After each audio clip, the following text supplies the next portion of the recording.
Ini nanhlala phansi le video ke sani benifuna uyirekhoda izolo, but we all know how that went.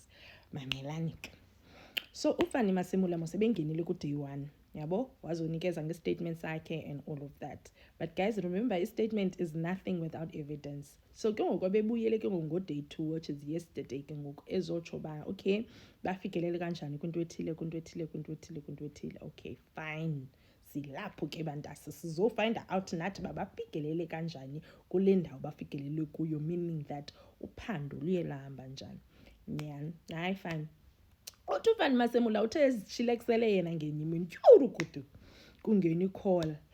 Hey, I pick up le call kwathiwa hey, National Commissioner zishubile eGauteng. Athi omnye yintoni? Kuthiwe hey, kubulewe uAman Swart. Yabo, athi omnye uAman Swart ngubani? Eva, mamelani ke ndinicacisela uba uAman Swart ngubani. uAman Swart works for a company. Yabo, i-company yakhona akutshiwo bayenziwa intoni.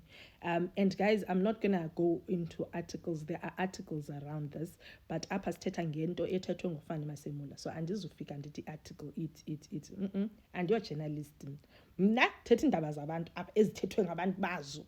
Andizuhamba ndiyothi i-article iye yathi ubani ba sithetha ngento ethethwe nguFani Masemula.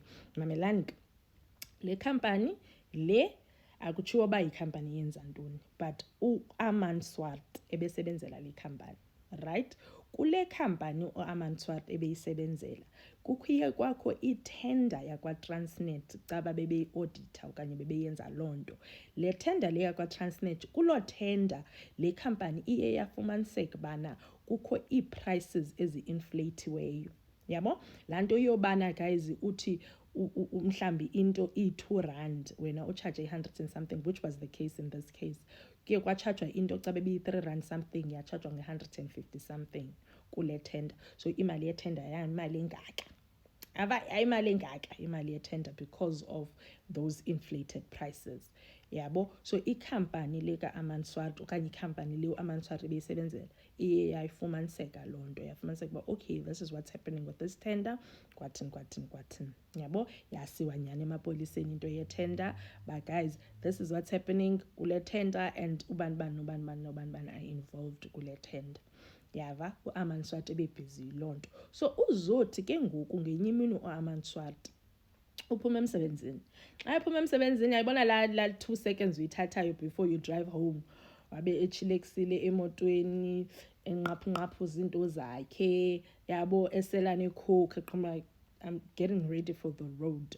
Uthi uye wava ugqu usitsho ngapha. Wathi esajongeleyo kwathi ugqu ngapha. Wathi esajongeleyo kwathi unogumbe webullets. Unogumbe webullets. Yangu wa ibullets emotweni yakhe. Yabo, yaba kanti uAman Swart uyasweleka kanjalo. After uAman Swart eswelekile, le call ingena kuFani Masemula kuthiwa hayi ke uAman Swart uswelekile eGauteng kanje. uFani Masemula wakhumbula. Athi ngqondo fika because algebra funeka isebenze. Thi ngqondo fika, wathi maths. Wathi mandifonele umkhwanazi unala political killings task team anayo eKZN, mandifonele yena bakhawuleze baze apha bazophanda lento. Nyana wemnxebeni kudu call kumkhwanazi. Mkhwanazi athi omnye sure, athi efondini kushubile eGauteng. Athi omnye kwenzeka ntoni eGauteng? Athi haye kubulewe umuntu kanje and icase ebebhizi iyo lena and ke ngoku ndizawudinga iPKTT ize apha ngokukhawuleza ukudibana nongxama because kufuneka bazophanda lento. Athi umkhwanazi hayi say less, ndizathi bapakishe ngoku. Nyani umkhwanazi adrop icall ababizi. Guys, kushubile eGauteng. Khawulezani nifike niye pha. Nyani kuthiwa bapakishe bafike. Tyurukudu izinja zegame ke ngoku eGauteng. Ava hayi zifika izinja zegame kuthiwa bayasebenza ke lo team. Kuthiwa iyasebenza ke lo team. Akuthiwa mna ke uFani Masemula guys. Kuthiwa iyasebenza lo team. Kuthiwa nyani ifike eGauteng, fika kwayo nje eGauteng ingaphosisi maseko. Tyurukudu. Omnye utshona ngapha kuyaphandwa. Yabo, into yokuqala guys abayifumanisayo uba xa bephanda bafumaniseka uba no man, ezi bullets zibulele uSwart lo ikwazezi like le mipu ibulela uSwarti lo ikwayile mipu yabulela uDJ Sambudi ngo2022. DJ Somebody died ngo2022, uAman Swart died ngo2024 April. Abasithi bayabuyela emva. Same weapons and same style of killing. Remember not DJ Somebody wanethwa kunogumbe webullets.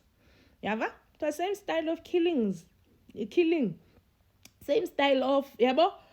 Hayi ke kuthi hayi ke la team yathi sa guys. Yathi sa. Abalanda neza cases zakudala ke ngoku ezi-involve so DJ Vinto so DJ Sambudi kwathini. So ke ngoku njengoba kuphandwa le case, i-main case yabo yi-case ka-Aman Swart. Yabo? Then kwaphuma ezinye case ezinye ezi.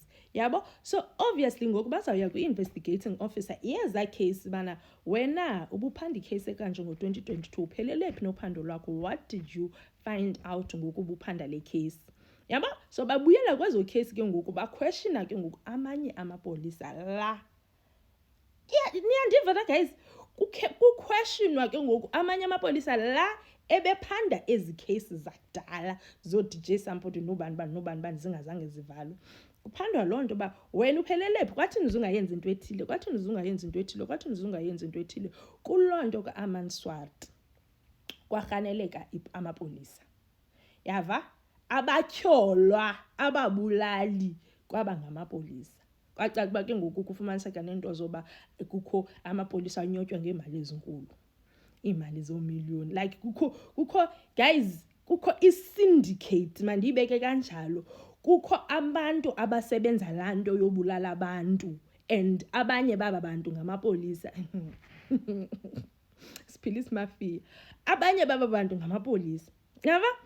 So ifunyansekwe ke ngoku lento, so ke ngoku iPKTT is in Gauteng in full force ke ngoku, and now iPKTT is threatening some of their colleagues because ngoku ba question colleagues zabo ngokuba kwathini uzungasayini apha, kwathini wena uzuthi mayiyekwe lanto, kwathi yabo.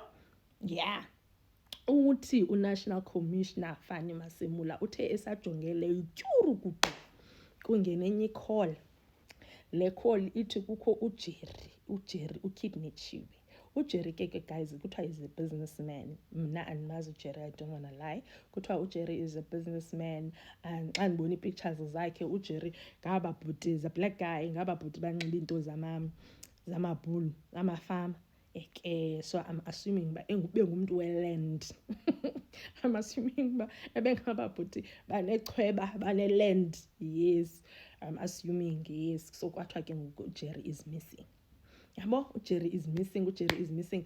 Aqonda lo mntana uMasemula, hayi, if uJerry is missing it's fine. Le uSibiya ngiyamkhumbula mos kwathiwa uSikwabha lo must oversee le kaJerry. Yabo, because remember bana uFanny Masemula nguye boss, so angakwazi unika instruction ku deputy wakhe. Wabemxelela ba hayi wena phanda le icase kaJerry, yabo, while abese busy le inkulu because inkulu ngoku lento kaAman Swart. Nyani amnike la case, uthe womnika la case idyuru kudu i-informant. uFanny Masemula kayibizi ngegama ke i-informant yakhe. Idyuru kudu i-informant yathi yey phuma kulowo unentloko enkulu. Kutsho le informant yathi phuma kulowo unentloko enkulu because lowo unentloko enkulu uclose kakhulu ne-criminals, specifically uclose kakhulu ne-deputy le yakho ungayaziyo which is Cat Matlala. Kutsho le informant othuke uFanny Masemula. Ikokuqala kuFanny Masemula ewonishwa ngoCat Matlala. Yena ngamazi uCat Matlala uva ngale informant imxelela uba yibhasopa pha.